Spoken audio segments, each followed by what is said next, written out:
Okay. Okay, magandang araw po sa bawat sa atin. Ngayon po ay muli isang mapagpalang araw po sa bawat isa. Sa mga kapatid na patuloy na nakikinig, patuloy na sumusubaybay sa gawain to ng ating Panginoon. Magandang araw po sa bawat isa. Ngayon po ay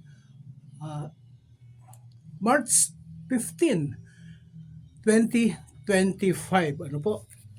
Okay. Tayo po ay muling dudulog sa ating Panginoon bago po tayo magpasimula sa gawain sa araw na ito. Panginoon Diyos, kami po ay lumalapit sa iyong dakilang harapan. Nagpapasalamat po kami, nagpupuri, sumasamba sa iyo, O Diyos Ama. Tinataas po namin sa iyong dakilang pangalan ang gawain to, O Diyos, na ikaw po ang isang manguna sa amin pong pagtunghay sa iyong mga salita. Ikaw po ang siyang maglagay ng iyong mga salita na mangkataga. Eksakting mga kataga na ilalagay mo sa aking mga labi, O Diyos, upang sa akin, Ama, ito po ay maitimo sa puso at damdamin ng mga kapatid ko, ng mga anak mo, ng mga lingkod mo, na patuloy pong nakikinig, dumudulog, at sumusubaybay sa gawain to. Diyos, itulot mo po na ito po ay maging bahagi ng kanilang mga buhay, at ito po ay malakaran sa bawat araw. Mapurihan ka, maparangalan ka, masamba, madakila, mabigyan kasiyahan ka. Diyos, salamat po ng marami sa pangalan ng Ama, ng Anak at ng Santong Espiritu. Amen. Amen. Okay. Diyos, ako po ay isang lingkod lamang na gaganap ng tungkulin na yung pinagkatiwala sa akin.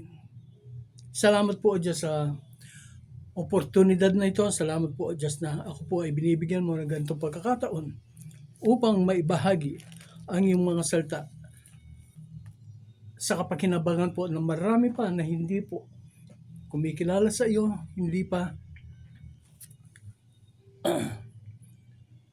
mananalig sa iyo, O Diyos. Salamat po, Panginoon. Salamat po, O Diyos. Yes, Lord God. Yes, Lord God. Purihin ka, sambahin ka, dakilahin ka. Okay, sa araw po na ito, ang ating pong kumbaga ito po ay part 2 ng ating pag-aaral nung nakaraang Sabado. Ang ating pong pag-aaral ng nakaraang Sabado, ang titulo po nito ay God is our helper, trust Him. No po? Yun po ay nakatala. Ang kinamit po nating basihan doon ay yung aklat po ni Propeta Isaias, Kabanatang 41, talatang 9 hanggang sa talatang 13. Ngayon po sa araw na ito, part 2 po ng pag-aaral na iyon ay God is our helper. God is in control. Yun po ang title niyan. God is in control. Amen. Ang basihan din po ng ating pag-aaral ngayon ay nakatala din po dito sa aklat po ni Propeta Isaias, talatang 9, Kabanatang 41, talatang 9 hanggang sa 13. Ganito po, babasahin ko po sa Tagalog upang ito po ay kumbaga ma-review po natin. No po? Ma-review po natin ang ating pag-aaral na ito. Okay. Ganito po ang sinasabi. Pasimulan ko po dito sa verse 8. Po, Isaiah chapter 41 starting verse 8 up to verse 13. Ganito po ang sinasabi.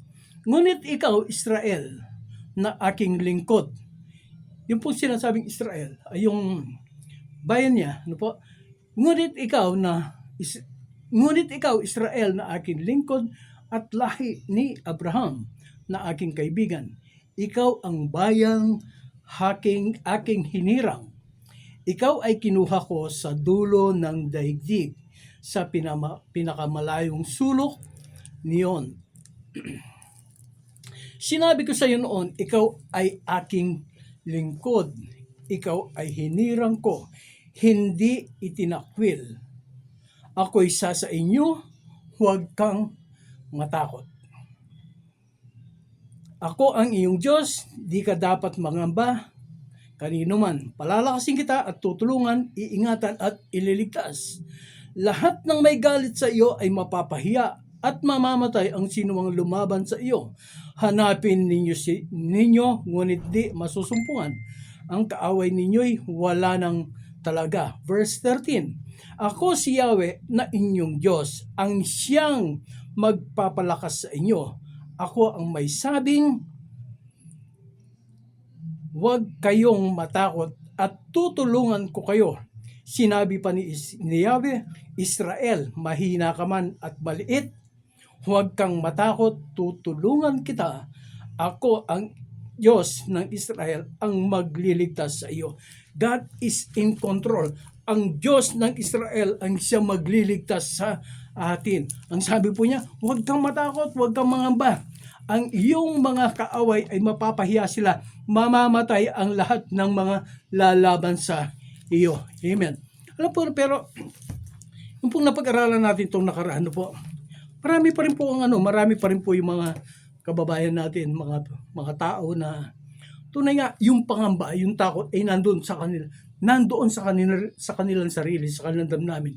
Yung pangamba na pagtanda ko, sino mag-aasikaso sa akin? Yung mga anak ko may pamilya na. Sino ang makakasama ko pag pag ako ay may sakit na, sino mag-aalaga sa akin?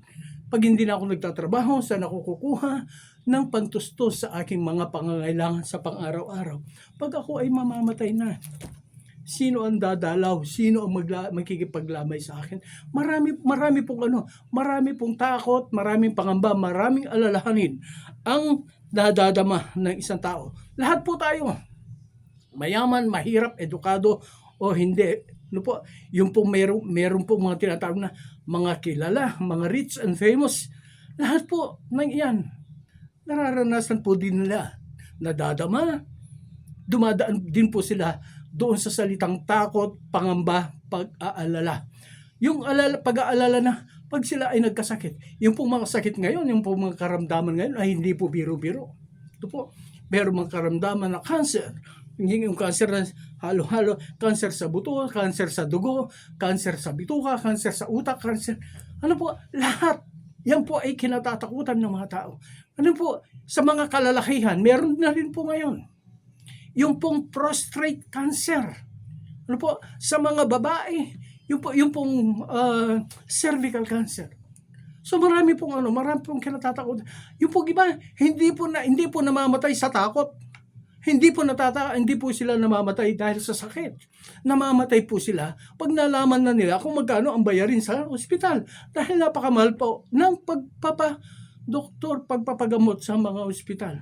So imbis naman yung pong doktor, yung pong gamot, yung pong ospital, imbis na makatulong, mapahaba ang buhay ng tao may sakit, may karamdaman, lalo pong napapadali ang kanilang mga buhay dahil sa mahal sa laki ng bayarin, gastusin doon sa kanilang pagpapa-ospital.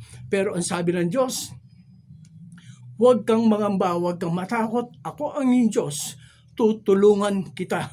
Huwag kang matakot. Yun po yung natin, huwag kang matakot. God is our helper.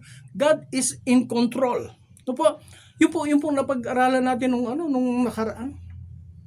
Yung pong mga Israelita, they are praying for more than 400 years. 400 years po silang nananalangin, tumatawag sa Diyos. Dahil po sa hirap na kanilang dinadanas sa kanilang pag-akaalipin doon po sa bansang Ehipto. So tumawag po sila sa kanilang pagtawag, sa kanilang pagdaing sa Diyos. Hindi po sila tumigil, hindi po sila nagsawa, hindi po sila napagod. Tuloy-tuloy po ang kanilang pananalangin at ang kanilang pananalangin, ito po ay marubdob. Ito po ay galing sa puso. Ito po ang karoon nila. At sa bandang huli, natunghayan po natin sa Biblia, ang sabi ng Diyos kay Moses, narinig ko ang pagdaing ng aking bayan. Naawa ako, alam ko ang kanilang paghihirap. Kaya ako ay bumaba upang sila ay tulungan at iligtas sa ating mga kahirapan, sa mga pagsubok na ating dinadaanan. Matitiyak po natin, maasahan po natin na ang Diyos ay tutulong sa atin. Hindi po niya tayo pababayaan. God is our helper. Our God is our helper. Our God is in control. Ngayon, paano po yung po sinasabi na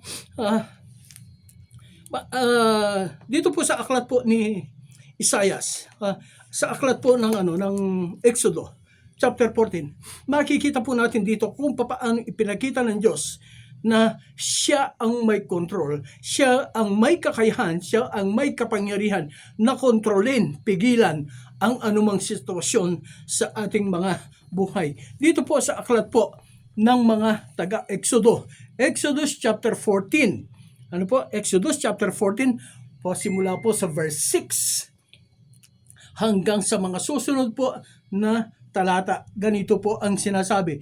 Verse 6. Umpisahan po natin sa verse 5. Nang makarating sa Paraon ang balita tungkol sa pag-alis ng mga Israelita, nagbago siya ng isip pati ang kanyang mga tauhan.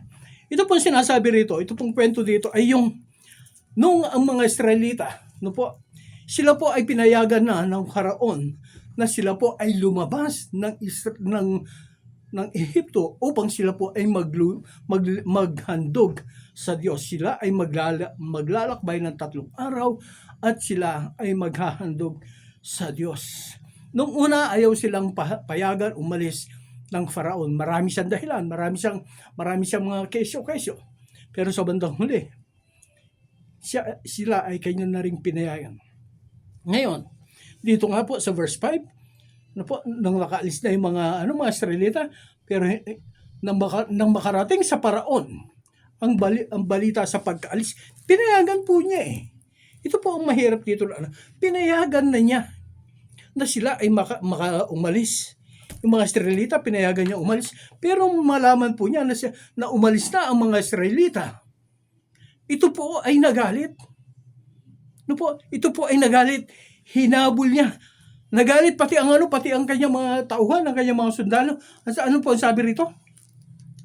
Tuloy po natin yung pagbasa dito po sa verse 5. Chapter 14, verse 5. Nang marinig ng Paraon na ang balita tungkol sa pag-alis ng mga Israelita, nagbago siya ng isip. Nagbago ng isip dahil sa umalis po o lumalis na ang mga Israelita sa bansang Ehipto. Pati ang kanyang mga tauhan. Sinabi nila, bakit natin pinayagang umalis ang mga Israelita?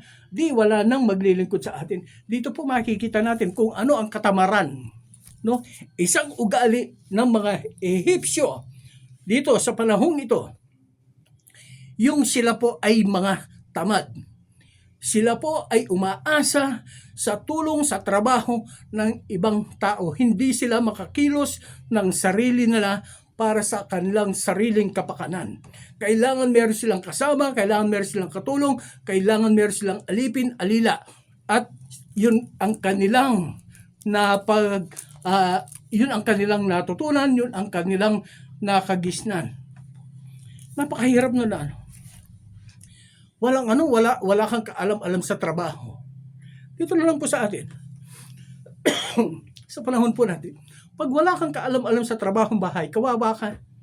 Hindi ka marunong magluto, hindi ka marunong maglinis, hindi ka marunong yung magsaing, maglaba, magwalis man lang ng bahay.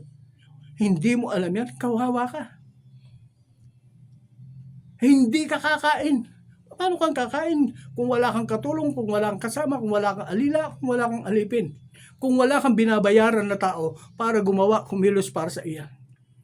Alam po ninyo, maganda yung merong may kasama. Maganda yung merong kasama. Pero, yung pong kasama po minsan nagiging, ang salita inaabuso, naaabuso na. Yung mga mayaman, naaabuso na. Yung mga alila nila, yung mga katulong nila, yung mga maid servant nila. Sa bagay, hindi lang po sa ibang bansa. Maski na dito po sa atin, nangyayari yan. Kulang sa sweldo, kulang sa pagkain, kulang sa pahinga. Sa ibang bansa, sinasaktan pa. Yung iba, yung mga domestic helper po natin, tatrabaho sa ibang bansa, sila po ay sinasaktan, sila po ay gipit sa pagkain. Hindi makalabas doon sa kanilang bahay, doon sa bahay ng kanilang pinagtatrabahuan. Yun po ang yun po ang attitude naman. Ang sabi nila, sino pa ang lilingkod, magtatrabaho para sa atin. Okay, tuloy po natin ang pagbasa. Verse 6, ipinahanda ng Faraon ang kanyang mga karwaheng pandigma at ang kanyang mga kawal. Ang dala niya ay 600 piling karwaheng pagdigma kasama ang lahat ng karwahe sa buong Ehipto. Okay, ano po ang ipinapakita dito sa bahaging ito? Ano po ang ipinapakita dito na maaring gawin ng ating kaaway? What will the enemy do to stop you, to shake your faith? Ano ang gagawin ng kaaway para matinag, para mayanig, para mapigilan ka sa iyong pananalig, pagkakilala, pananampalataya, paniniwala sa Diyos? Sabi po rito, chapter 14, verse 6 and 7, ganito po ang sinabi, ipinahanda ng Paraon ang kanyang karwaheng pandigma at ang kanyang mga kawal. Ang dala niya ay 600 piling mandirigma. Pansinin po ninyo, magkaibigan ho, magkapatid. Yung mga yung mga sakit, mga karamdaman na cancer na yan, wala naman yan eh.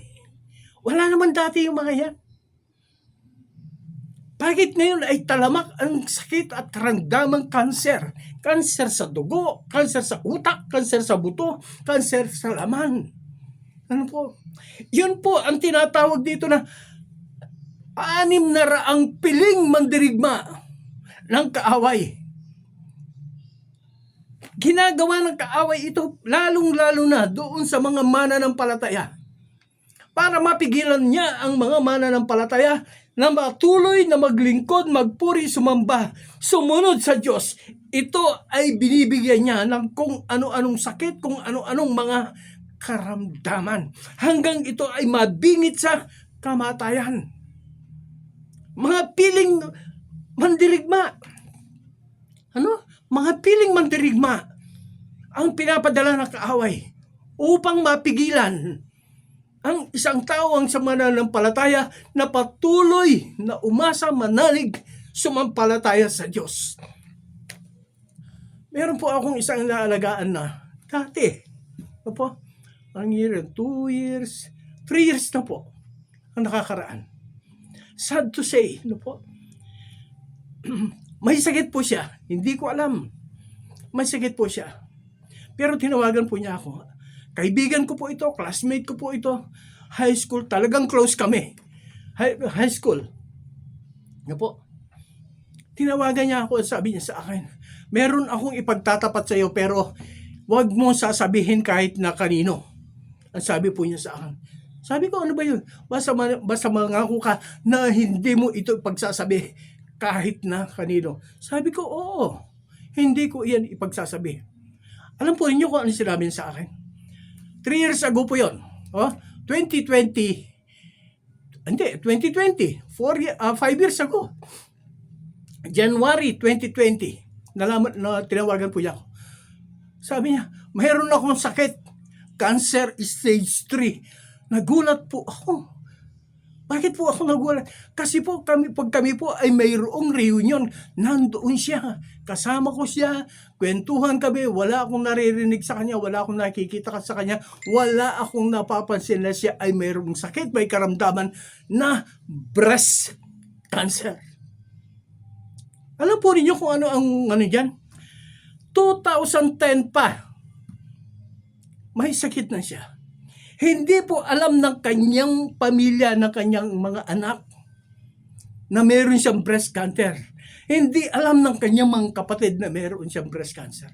Basta ang sinasabi niya, may sakit siya, nagpapacheck up siya, nagpapadoktor siya. Ganun lang ang alam ng mga ng pamilya niya. Ang asawa na patay na po, kaya hindi ko binabagay. Ngayon, pinuntahan ko po siya. Sabi niya sa akin, puntahan mo ko. Pinuntahan ko po siya. Alam po ninyo, pinakilala ko sa kanya. Ibinahagi ko sa kanya ang salita ng Diyos. Ano po? Ibinahagi ko sa kanya ang salita ng Diyos, ang pagtanggap sa ating Panginoon bilang Panginoon tagapagligtas ng kanyang buhay. Ang unang mensahe na dinala ng Panginoon sa kanya ay yung mensahe ng 10 birhen. Yung 5 babae na patuloy na nagdadala ng kanilang mga ilawan na mayroong mga langis, at yung mga babae na mayroong ilawan pero kulang ang kanilang langis. Alam po ninyo kung ano yung ibig sabihin? Pag ikaw ay isang mananampalataya, kailangan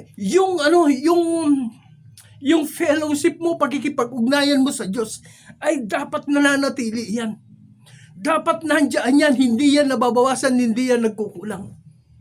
Nung umpisa po, from January, February, March, April, May, June, tuloy-tuloy po yan. Maski na po nung magkaroon ng pandemic na hindi na ako makapunta sa bahay nila. Bawal na po magpunta sa sa bahay-bahay. Patuloy ko po siyang sinisiran ng salita ng Diyos. Yung pong sakit niya, yung pong karamdaman niya. Yun po yung mga piling mandirigma ng kaaway. Kumilala na ang kapatid na ito. Nanampalataya na siya, tinanggap niya ang ating Panginoon bilang kanyang tagapagligtas. Nung pong una, pinakita niya sa akin nung una tatakot ako na nahihiya. Sabi niya sa akin, tingnan mo ang sugat ko. Alam po ninyo, wala na siyang dibdib eh. Ang nakikita dito, alam po ninyo, yung buto at saka yung laman sa loob. Yan ang po. Pero ang sabi ko sa kanya, katulad nung 5 babaeng matatalino na patuloy na naglilingkod sa Panginoon, sila ay tinawag ng Diyos. Alam po niyo, maski na po may cancer ang kapatid na ito, yung pong kanyang katapat ng bahay niya, may cancer din. Nagkaroon ng cancer. Nasharean po niya. Simple po yan. May cancer, pero nasharean po niya yung may cancer din. Una pang namatay yung nasharean niya. Pero salamat sa Panginoon, nakakilala yun. 600 chosen soldier po ang pinadala ng kaaway. Ito pong kapatid na ito na sinasabi ko. Pagdating po nung month of June, hindi maayos na. Tumubo na yung laman, may tumubo na laman. Unti-unti. Gumagaling na po. Unti-unti. Nagkakalaman, tumutubo yung laman doon sa kanyang sugat. Pero mayroong siguro po dahil sa sakit na kanyang nararamdaman, pag ito ay kumikirot, pinakahuli na ako po ay nagpunta doon. Paalis na po ako ng bahay sa kanila. Palabas na ako ng bahay. Ang sabi niya sa akin, friend, ako ba ay pinupuntahan mo dahil mayroong kapalit ito? Yung pong sinasabi niya, kapalit na siya ay inaakay ko na maging kaanib sa isang relihiyon. Ang sabi ko sa kanya, no, friend, bumalik ako. Tinabihan ko siya, friend, sabi ko, this is not between you and me. This is between you and God. Sa Diyos ka magtanong, sa Diyos ka magsabi, sa Diyos ka magtiwala. Nandito ako upang bahaginan ka ng salita ng Diyos. Hindi ako nagpunta rito upang akayin ka kung saan man, Alam po ninyo, yung pong salita na iyon, nagkaroon po siya ng pagdududa. Nagkaroon siya ng pagdududa. Nagtagumpay po yung kaaway sa kanya. Yung chosen soldier ng enemy, ng kaaway, nagtagumpay po. Month of June, hanggang July, hanggang sa second week po ng August, hindi po niya ako pinapapunta. Ang dami po niya dahilan. Pero po, nung siya po ay malapit ng mamatay, pinapunta. Tinawagan po niya ako, sabi sa akin, friend, puntahan mo ako. Alam po ninyo, nung pinuntahan ko siya, hindi ko na nakilala ang kaibigan kong ito. Yung palang isang tao, pag ito ay nagkaroon ng sakit na cancer, umiiksi yung tao. Nadaanan ko siya sa tabi. Papasok sa kanilang bahay. Hindi ko siya napansin. Kasi po nakita ko parang kala ko bata eh. Ang liit na lang niya. Kasi laki ko yung kaibigan ko. Tapos makikita ko, ganun na lang siya. Nakahiga lang doon sa lamesa. Sabi ko sa ate, saan po siya? Sabi niya, yun, dantaanan mo. Tinignan ko, iba na itsura. Naiyak ako. My friends, sinasabi ko sa inyo, pag ang kaaway ay talagang pipigilan ka niya, lahat gagawin niya upang ikaw ay mapigilan niya, maagaw niya sa Diyos. I am telling you this. The enemy will not stop from anything else. Lahat ay gagawin niya. Basta, ang target niya ay mapahinto ka. Matigil ka sa paglilingkod, pagtawag at pananampalataya sa Diyos. Ano po? Huwag nawang mangyari sa atin. Although, yes. Alam po niya, kung ako po ang tatanungin nyo, kung hindi po niya ako pinatigil na magpunta doon, malamang sa hindi, buhay pa siya ngayon. Baka kasama ko pa siya dito. Sabi ko sa kanya noon pag magaling ka na, punta ka doon sa radio station, mag-testimony ka. Opo, kung hindi po niya ako kung nagpatuloy lang po siya sa nakakalungkot. Okay. Yun po yung Ano yung mga chosen soldier ng like anyway.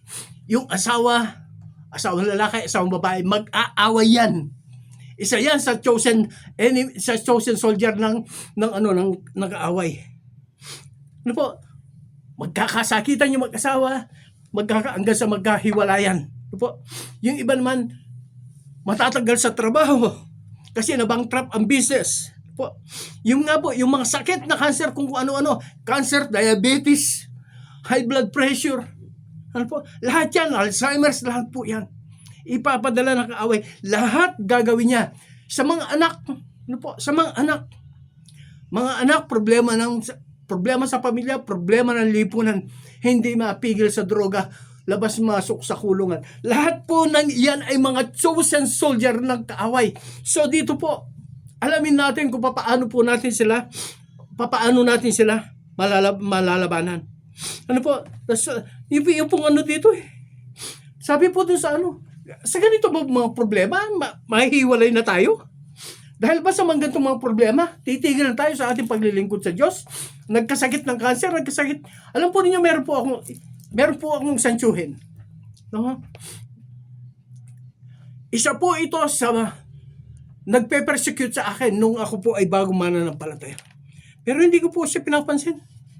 Basta ang ginagawa ko, patuloy ko po siyang pinapanalangin, patuloy ko siyang itinataas sa Diyos. Nung siya po ay bago mamatay, kumilala siya sa Panginoon. Ano po? Talagang napakasigla po niya sa Panginoon. Sabi po ng kanyang mga anak, sabi po ng kanyang asawa, ng aking tiyahin, wala siyang ginawa kundi magbasa ng Biblia, wala siyang ginawa kung hindi manalangin. May cancer din po, ang tiyuhin ko na ito. Yung bunga po ng kanyang pananalangin, pagbabasa niya ng kanyang Biblia, sa araw at gabi, nagbunga po. Nagbunga. Sapagkat ang isa sa kanyang mga anak, ang kanyang panganay ay pastor ngayon doon sa Norway. Praise God! Ganyan po ang pananampalataya na dapat na nananatili, hindi natitinag, hindi na uuga ng anumang mga problema, mga suliranin na dumarating sa atin. Ano po sabi nga po dito sa aklat po ng Roma, patungkol po sa mga problema, mga suliranin na dumarating sa atin. Romans chapter 8, Romans chapter 8, verse 35 hanggang sa 39, ganito po ang sinasabi. Okay, verse 35. Sino ang makapaghihiwalay sa atin sa pagmamahal ni Kristo?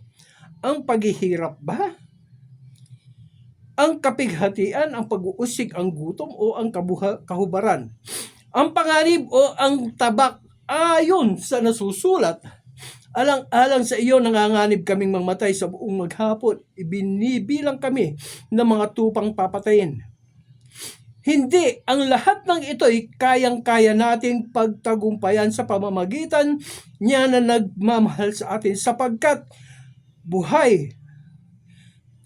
natitiyak kong ang kamatayan, ang buhay, ang mga anghel, ang mga pamunuan, ang mga bagay sa kasalukuyan, ang mga bagay na darating, ang mga kapangyarihan, ang kataasan, ang kalaliman o ang alinmang nilalang ay hindi makapaghihiwalay sa atin sa pag-ibig niya sa atin sa pamamagitan ni Kristo Jesus na ating Panginoon. Amen. Yung pong pag-ibig na Diyos na kanyang ipinadama sa atin sa pamamagitan ng ating Panginoong sa Kristo sa kanyang pagkamatay doon sa cross. Yung po bang mga paghihirap, yung sabi nga po rito, yung mga kagutuman, yung mga kahubaran. Minsan 2 beses hindi ka kumakain o kaya wala kang magagandang damit. Mag-backslide ka na, hindi ka na maglilingkod, hindi ka na magpapatuloy sa paglilingkod sa ating Panginoon, sa paniniwala pa. No, ang sabi po, maging ang buhay, maging ang kamatayan, ang kalaliman o ang kataasan ay hindi makapaghihiwalay sa atin sa pagmamahal na ipinadama ng Diyos sa atin. Ganyan po ang ating maging damdamin. Ano po? God is in control. Oo, maraming mga pagsubok nang ikaw, ako, sila, tayong lahat ay kumilala sa ating Panginoong Hesukristo bilang ating tagapagligtas. Sunod-sunod, patong-patong, kabit-kabit, duktong-duktong ang mga paghihirap, ang mga pagsubok na dumadating sa atin. Talagang minsan nakakapanghina ng loob kung hindi ka maninindigan, kung hindi ka magpapatuloy na ikaw ay tumatawag, nananalig, sumasamba sa ating Panginoon Diyos. Balikan po natin yung mga Israelita. 430 years po silang alipin. 430 years po silang dumadalangin. Hindi sila kaagad tinugon ng Diyos. Pero nagpatuloy po sila. Sabi nga po dun sa pag-aaral natin nakaraan bakit hindi tinutugon ng Diyos ang ating mga panalangin? Kasi po maraming mga panalangin natin, gusto natin, kung ano yung gusto natin, yun ang masusunod Gusto natin, binabaloktot natin, pinipilipit natin ang kamay ng Diyos. Para yung gusto natin, yung nais natin, yung plano natin para sa buhay natin, yun ang masunod. Yan po ang dahilan kung bakit hindi po nasusunod, hindi po natutugon ang ating mga pananalangin. Let God be God. God knows best. Alam ng Diyos kung ano mas makabubuti para sa atin. Ano po? Alam ng Diyos kung ano makabubuti sa atin. God is in control. Minsan nga kaya po pinaparanas ng Diyos sa atin ang mga ganyan mga pagsubok, mga kahirapan na tinitingnan ng Diyos kung paano tayong mananampalataya at hindi ihiwalay sa Kanya. Kailangan pong gawin ng Diyos yan para makita. Ngayon pa lamang po, inihahanda tayo ng Diyos. Dapat po dito pa lang sa mundong ito ay nakahanda na tayo ay tapat na naglilingkod na nanampalataya, kumikilala sa Diyos para pagdating natin doon sa langit ay ganun po ang mangyayari. Tayo po ay tapat na lingkod ng Diyos. Amen. God is in control. Ano po? Praise God. God is in control. Thank you, Lord. Huwag kang matakot, kaibigan ko. Yes. Minsan talaga pareho ngayon. Ano po? Nakatakot yung mga balita sa TV ngayon. Ano naman po ang nangyayari sa mga leader natin? Ano po? Presidente, tapos dating presidente, vice president, nagkakagulo. Pinakulong niya yung dating presidente. Ano po? Yung presidente, yung dating presidente, hindi man lang nire-respeto. May edad na. Basta, praise God. Ito pong mga kaguluhan na ito. Alam po niya, biblical naman po yan Biblical naman po yan. Ang sabi doon, magkakaroon ng kaguluhan. No? Magkakaroon ng kaguluhan. Ang sabi nga po doon sa napag-aralan natin dati, ito ay pasimula pa lang ng mga paghihirap. Yung mga lindol, yung mga bagyo, yung mga gera sa kung saan, yung mga kaguluhan sa kung saan, yan po ay pasipula pa lamang na paghihirap. Kaya tatagan po natin, tibayan po natin ang ating mga pananalig sa ating Panginoong Diyos. Ano po? Ngayon, pangalawa, ano po? Ano pa po ang gagawin ng ng kaaway? Ang kaaway po ay tatakutin ka. Tatakutin ka ng kaaway. Fear will attack you. Yan po ay isa sa mga chosen soldier ng kaaway po. Ano po? Dito po sa ating binabasa, ano po? Chapter 14, Exodus chapter 14, verse 10. Ganito po ang sinasabi. Exodus chapter 14, verse 10. Okay. Ganito po. Thank you, Lord God. Pinagharian ng matinding takot ang mga Israelita na makita nilang dumarating ang Paraon at ang mga Ehipsyo.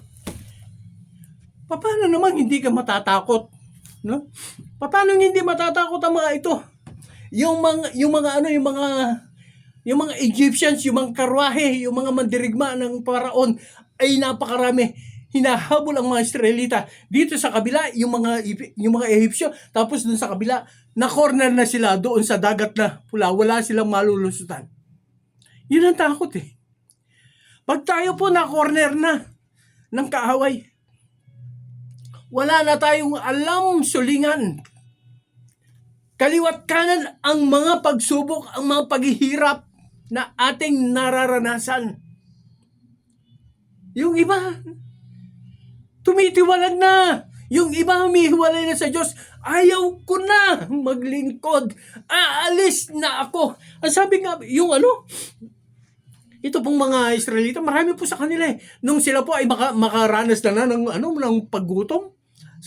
Sabi po nila kay Moses, di ba sinabi namin sa iyo, huwag mo kaming pakikialaman, pabayaan mo na kami na maging alipin doon sa Egypto, sapagkat doon marami kaming pagkain.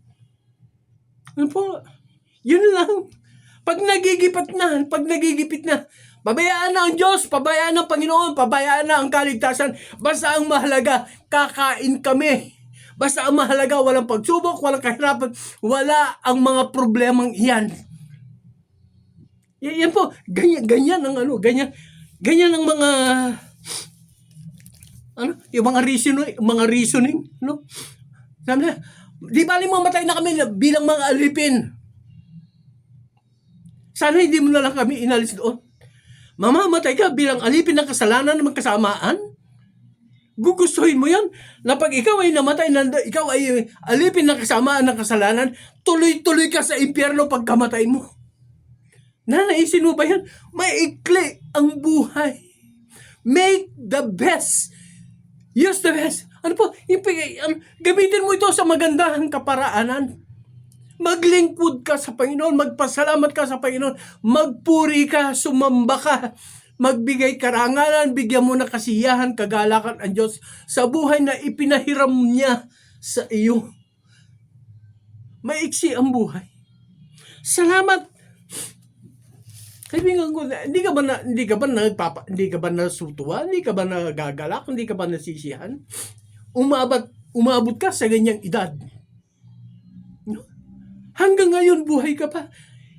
Maraming mga tao na hindi nga nakalahati. Ilang taon lang sila. Minsan nga, hindi pa nga na ipapanganak. Namamatay na eh. Pero ikaw, nandito. Malakas, malusog, walang sakit, walang karamdaman. Oo. Mayroong mga problema, mayroong mga pagsubok, mayroong mga kahirapan. Pero hindi yan pinangako ng Diyos na ikaw pag naging Kristiyano, mananampalataya, wala nang pagsubok, that your life will be a bed of roses. No. Ang sabi po ng Biblia, pag ikaw ay nagplano, nagtangka, nag-isip na maglilingkod sa Diyos, mabubuhay ng banal sa harapan ng Diyos, maraming mga pagsubok, kahirapan, pag-uusig ang darating sa iyo.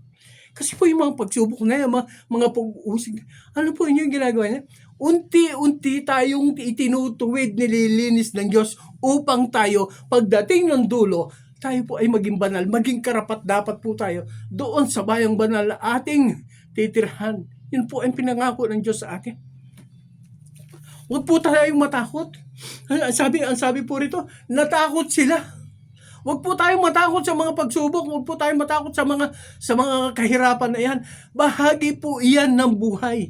Kasama po iyan sa buhay. Sabi nga po, lahat po tayo ay makakaranas ng ganyan. 1 Corinthians chapter 10 verse 13. Sapagkat ang lahat ng mga pagsubok na iyan, lahat ng tao ay mararanasan. Oo, sa iba-ibang kaparaanan nga lamang. Sino ba sa atin dito ang hindi namatayan ng mga mahal sa buhay? Sino ba sa atin ang hindi nagkaroon ng problema sa pera? Sino bang hindi nagkaroon ng problema sa pamilya? Sino ba ang hindi nagka-problema sa mga matitinding sakit at karamdaman? Lahat po tayo. Lahat po tayo, nadanasan po natin yan. Maski na po sabihin po natin na tayo ay patuloy na naglilingkod sa ating Diyos, sapagkat ang mga yan ay katunayan lamang na tayo po ay tunay na maglilingkod sa ating Diyos. Sa bawat pagtagumpay natin sa mga pagsubok na yan, lalo po tayong lumalapit, tumitibay, tumatatag sa ating paglilingkod sa ating Diyos. Salamat po sa Panginoon. Kaya wag po tayong matakot. God is in control. Hindi po tayo pababayaan ng Diyos. Ang sabi po ng Diyos doon sa aklat po ni Isaias chapter 46 verse 4. Basahin ko po. Chapter 46 verse 4. Huwag kang matakot chapter 46. Praise God. Ganito po ang sinasabi. Thank you, Lord. Minsan po kasi hindi po natin ito po chapter 46 verse 4 po. Hanggang sa tuloy-tuloy na ganito po ang sinasabi. Ako ang inyong Diyos, iingatan ko kayo. Ano po ang sabi dito? Ang Diyos mismo ang siyang nangangako, iingatan ko kayo. God is in control. Kontrolado ng Diyos ang mga nangyayari sa buhay po natin. Iingatan ko kayo hanggang pumuti ang inyong buhok. So, bata ka pa, magmula sa pagiging musmos hanggang sa pumuti ang inyong buhok. Ang sabi ng Diyos, tulungan kita, iingatan kita. At kayo ay tumanda, magmula sa hanggang sa pumuti ang inyong buhok at kayo ay tumanda. Kayo'y nilikha ko, kaya tungkulin kong kayo ay iligtas at laging kalinghain. Ang Diyos na ito ang siyang lumikha, lumalang sa atin.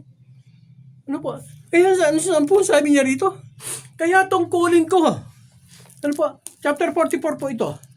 Chapter 46 po. Verse 4. Kayo'y nilikha ko, kaya tungkulin kong kayo'y iligtas at laging kalinghain. Ang ibig po sabihin, I will not leave you nor forsake you. God is in control. Kahit na anong sitwasyon ng buhay mo, nandyan at nandyan ang Diyos. Hindi ka iiwan, hindi ka pababayaan. Lagi kanyang aalalayan, babantayan, gagabayan, puproteksyonan. Praise God.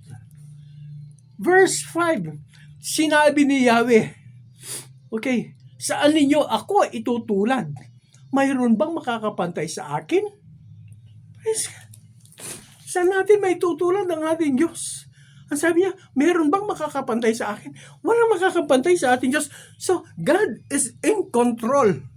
Kaibigan ko, ano po rito manatili po tayong naglilingkod sa ating Panginoon Diyos. Manatili po tayo sa pagbibigay karangal. Oo, marami mga pagsubok. Marami po ang mga kahirapan na dumarating sa ating mga buhay. Okay? Ituloy po natin ang ating pagbasa. Verse 10 po binabasa natin. Pinagharian ng matinding takot ang mga Israelita mang nakita nilang dumarating ang mga Faraon at ang mga Ehipsyo. Kaya dumaing sila kay Yahweh. Ito po ang tamang ginawa nila. Sa dami ng mga problema, sa dami ng mga kahirapan, sa dami ng mga pagsubok na dumarating sa buhay mo, the best thing that you can do is call on God. Talk on God. God is in control. Alam ng Diyos kung ano ang makabubuti sa atin. Hinihintay ng Diyos na tayo ay tumawag sa Kanya. Hinihintay ng Diyos na tayo ay makipag-usap sa Kanya. Hinihintay ng Diyos na marinig niya ang ating tiling. Sabihin natin, Panginoon Diyos, tulungan mo ako. Panginoon Diyos, ingatan mo po ako. Panginoon Diyos, pinagkakatiwala ko po ang buhay ko sa iyo. Ito po ang magandang nagawa nila. Ang sabi po rito, dumaing sila kay Yahweh. Okay? Dumaing sila kay Yahweh. Verse 11, sinabi nila kay Moses, wala na bang mapaglilibingan sa amin sa Egypto? Kaya mo kami dinala sa ilang para dito kami mamatay? Yung pong ano doon Yung pong mga, sa dami ng mga problema, mga suliran, pati po yung mga leader, sinasangkalan Ikaw kasi dinala mo kami rito Nandun na ako sa pananampalatayang yun Nandun na ako Maganda na yung buhay ko doon Wala nga akong problema nung hindi ako Kristiyano Wala nga akong problema nung hindi ako nag-attend ng church. Wala akong problema nung hindi ako ma-attend ng Bible study. Pero nung sinama mo ako sa dito, sunod-sunod, patong-patong, walang tigil ang mga problema at paghihirap sa buhay ko. Yan po sinasabi na, no, my friend, God is in control. Trust Him.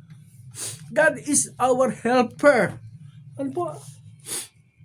Tuloy po natin ang pagbasa. Praise God. Verse 12. Hindi ba't bago tayo umalis ay sinabi namin sa inyo na ganito ang aming sasapitin?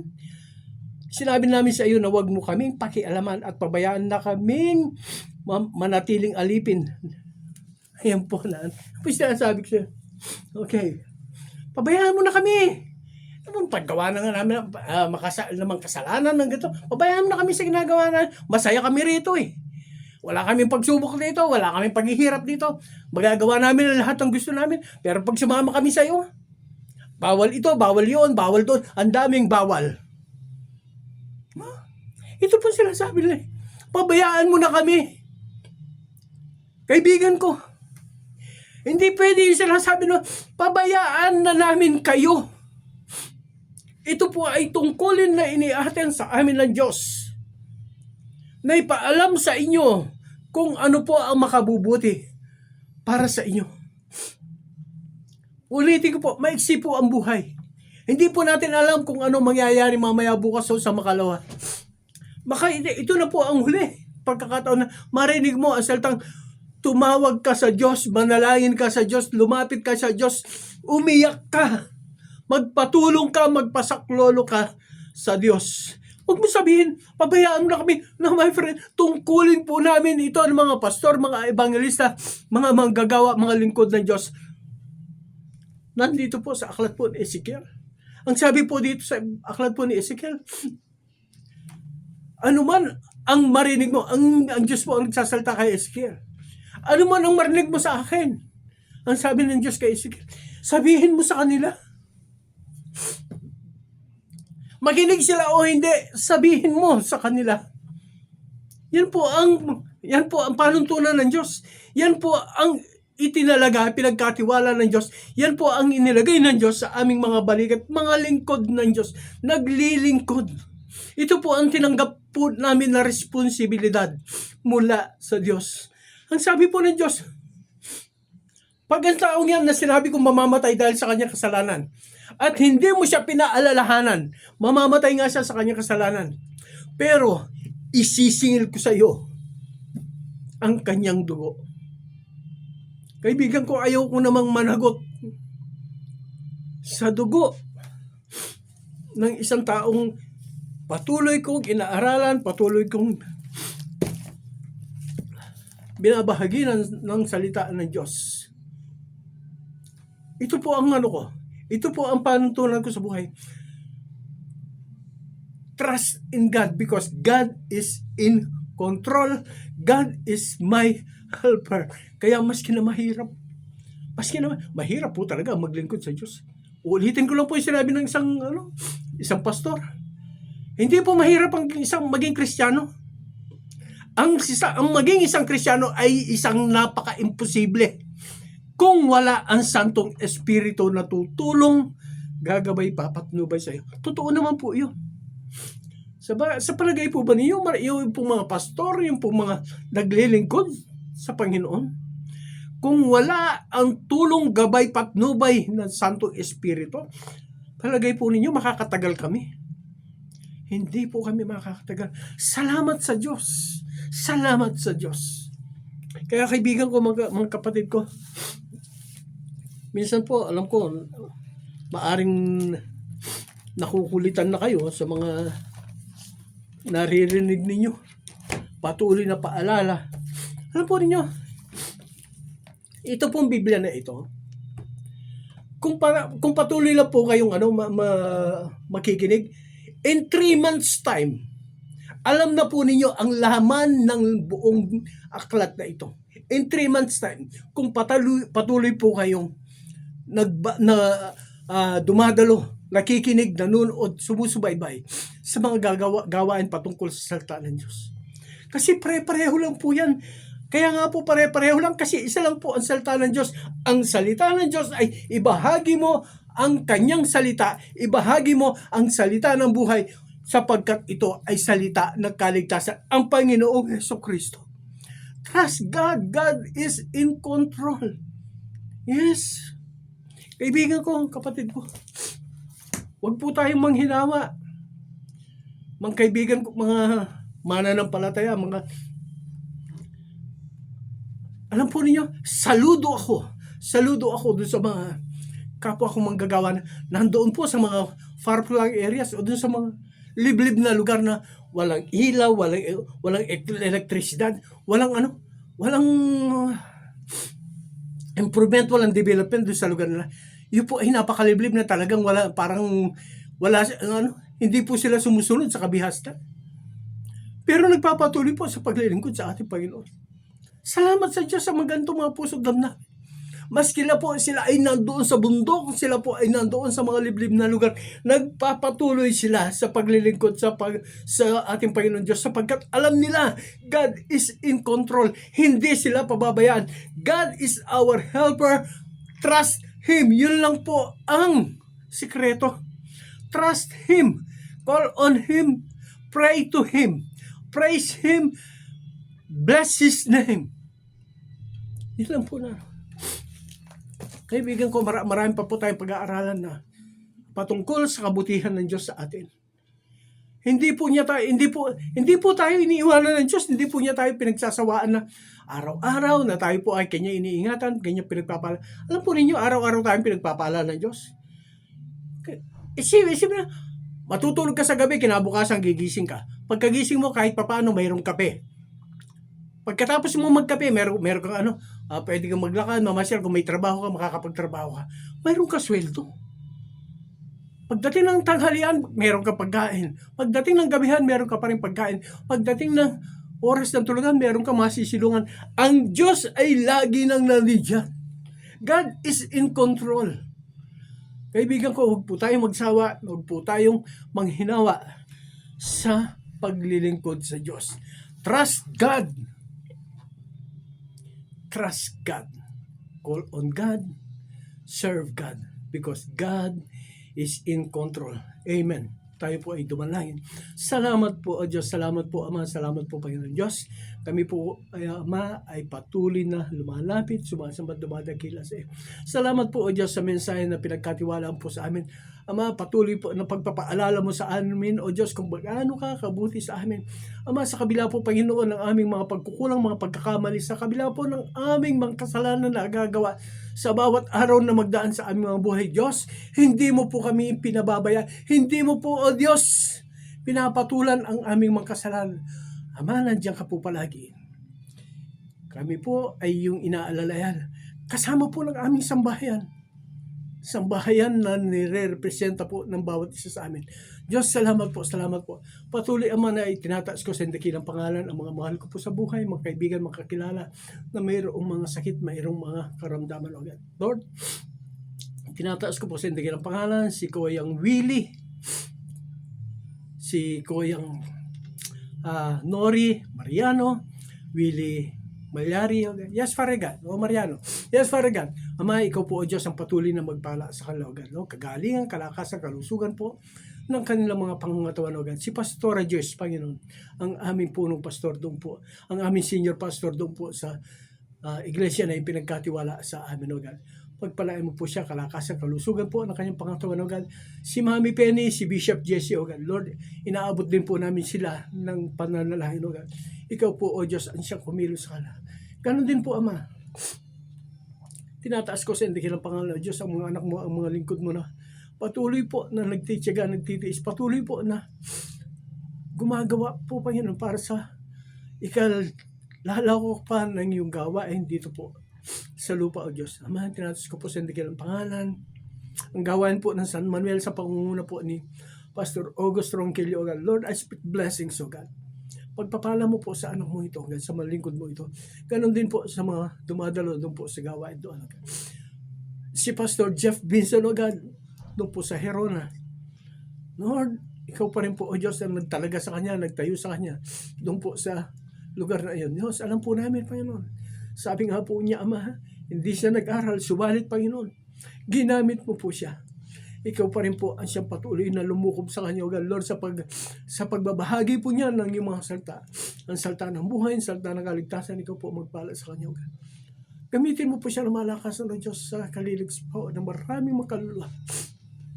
At tatawag kikilala sa iyo. Mga kapatid po namin, O God, doon po sa Akusilian, Tuwaw, Cagayan Valley, sa pangunguna po, Panginoon, Pastor Ariel Castillo, O Diyos, Ama. Hindi man po namin nakikita ang iyong anak na ito, O God, sapagkat napakalayo po yun sa amin.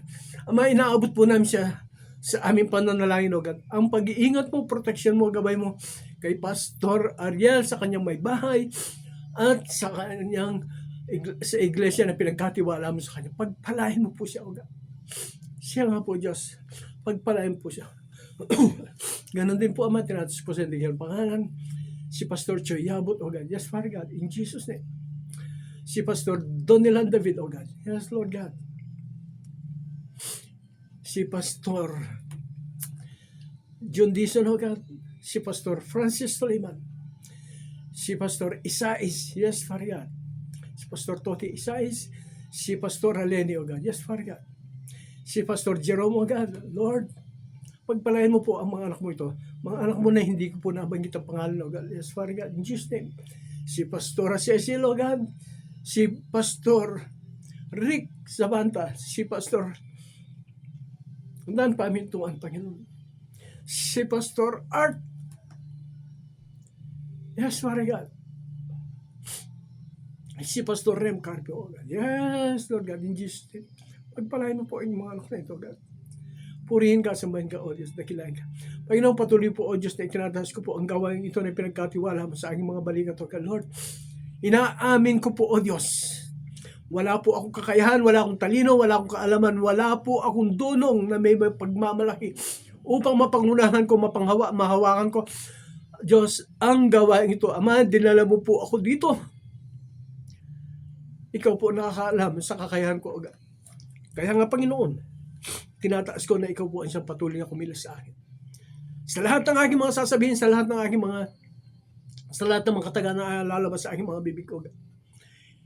Dalayan ko, O Diyos, na ito po ay mga salitang makapagbibigay lakas ng loob, makakapagpatibay ng pananampalataya ng mga kapatid po namin. Hindi lamang po dito sa Pilipinas, O God. Lord, yung pong kapatid namin na nakikinig sa iba't ibang bahagi ng mundong ito, O God. Lord, I pray, O God, sa 23 bansa na patuloy po na sumusubaybay sa gawain ito, O God. Lord, ikaw po ang magpala sa kanila, O God. Hindi ko man sila kilala, O Diyos. Hindi ko man po alam kung anong lugar ang pinanggagalingan nila, O Diyos. Diyos, ikaw pa rin po ang aking inaasahan. Sapagkat alam ko, you are in control, O God. Yes, Lord God. Salamat po. Purihin ka, sambahin ka. Dakilain ka sa pangalan po ng bugtong na anak na si Kristo Jesus sa presensya at kapangyarihan ng Santong Espiritu. Amen at Amen. Thank you, Lord God. Thank you, Lord. Amen.